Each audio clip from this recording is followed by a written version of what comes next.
Devon Larratt versus Genadi Kvikvinia, a missed opportunity. Before we discuss why this match may never happen again, let us take some time to appreciate the quality and the perfection that these two showed us in their first super match. Because honestly, we didn't appreciate enough for whatever reasons. And one more important thing, there is still a way that Devon can use to become the overall number one right handed arm wrestler in the world. I know this sounds crazy, but I'll let you know along the lines of discussion of this Devon versus Gennady topic further in this video how Devon can actually do that. So, first of all, let's start with the appreciation topic. Why that match needs to be appreciated? Because in many ways, it was a really unique match. I mean, in the first round, Genadi Kvikvinia gave away his wrist, intentionally gave away his wrist. That's the amount of guts he had coming into that match. Who does that? 2018, even Jerry Cadret didn't intentionally give his wrist to Devon. Even he went for a tricep press and not a flop press in many of the rounds. That shows you the confidence that Gennady had in that match. And it was not like he was going to lose his wrist anyways, because in the first round when Devon was really dominant, he was calling Gennady his dog. At that time, Gennady still had just a little bit cupping. He was in this position, in a defensive sort of hook. So it was not like he already lost his wrist. He gave it away. At that time, Gennady was the first one to do that. But after that, we have seen Levan Saginashvili do that too. So it was kind of unique in a way. Second round, Devon grabbed Gennady low and prevented his flop press, put him in a hook and beat him there. That was really surprising as well. Not many people could have expected that to happen before we actually saw that happening. Round 3, Devon flash pinned Gennady. I mean, who does that? Devon did that exactly the same way he did it against Todd Hutchings in the third round in 2019 WL Super Match. Fourth round, Devon got flop pressed by Gennady. It was a flash pin, almost a flash pin off the go. Who has flash pinned Devon with a flop press off the go? I have not seen that happen ever. On the left arm, we have seen that, but not on the right arm. Round 5, Gennady opened Devon's tightest hook locks that we have ever seen. Devon was in this position. From here, we have never seen that happen. So that was probably the third unique thing that happened for the first time in the history of arm wrestling in this very super match.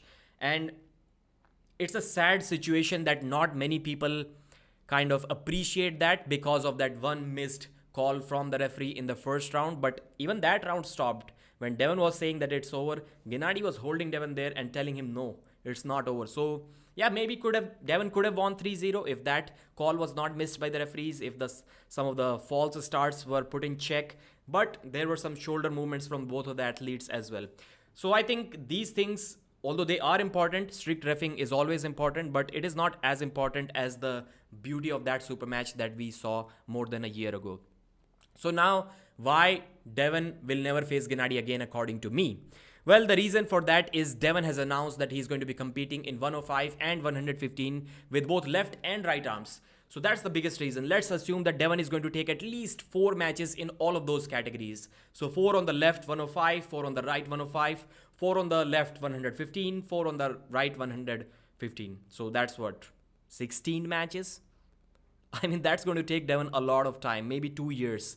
And after that, he still has Vitaly Lalitin to deal with. He still has maybe Zaur Pezulaev, Artem Morozov, Alex Kordecha. These matches must happen before the Gennady match. So by the time he takes care all of those, I'm assuming he's able to do that, he's already 51, 52 years old. At least 51. And there is no way that Devon is getting better than what he is right now at the age of 51. It won't happen. It never happens. Well, you can say that Todd Hutchings got better after he was 50. Well, Todd Hutchings learned how to slip in 2021 after he lost to Zoloev. There is nothing like that Devon can learn to improve his game. There is going to be no surprises like that because usually we don't see people really improve after that age. Maybe Svetan Gishevsky did, but even that is not so sure. So at 51, at 52, Trust me, guys, this may sound hurtful to many people. Devon Larratt cannot beat Genadi Kvikvinia. I was already quite shocked and surprised to see the comments. People were saying that in the rematch, when that rematch was announced, that Devon is just going to destroy Genadi. It is going to be 3-0. The guy just beat Devon, and to count him out completely like that, and that was before Genadi's bicep injury. People are saying that he's going to lose 3-0, and I'm like, nope, he won't. That is going to be a war once again, which can go either way.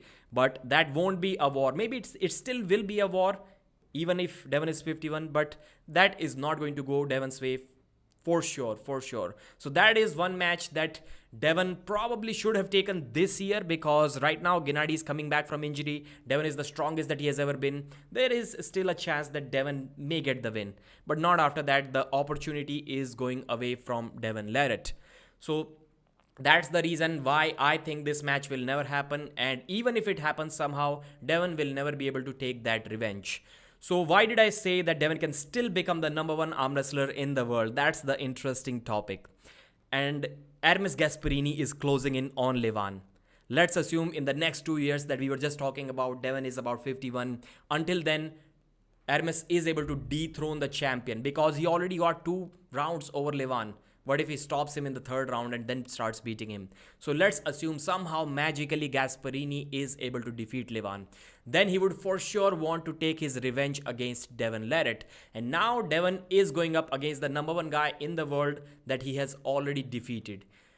I'm saying that by then, Hermes will also be the favorite against Devon, irrespective of how much troubles he has against Devon Larratt's style and his lever length and his top roll and his pronation. Still, I'll say at that age, Hermes will be a slight favorite, but Devon will have much more chances in that match than what he had in the past 2 Levan Saginashvili matches. So that's the only way, and I'm quite sure that that is in Devon's mind as well. He's hoping that somehow Hermes beats Levan, and then Devon challenge, or maybe Devon asks Hermes if he wants his rematch. Does he feel that he's ready to get that rematch, to get that revenge? And that way, he can still become the best guy in the world. He won't appreciate it as much as he would have if he defeated Levan, but still, #1 guy in the world means #1 guy in the world.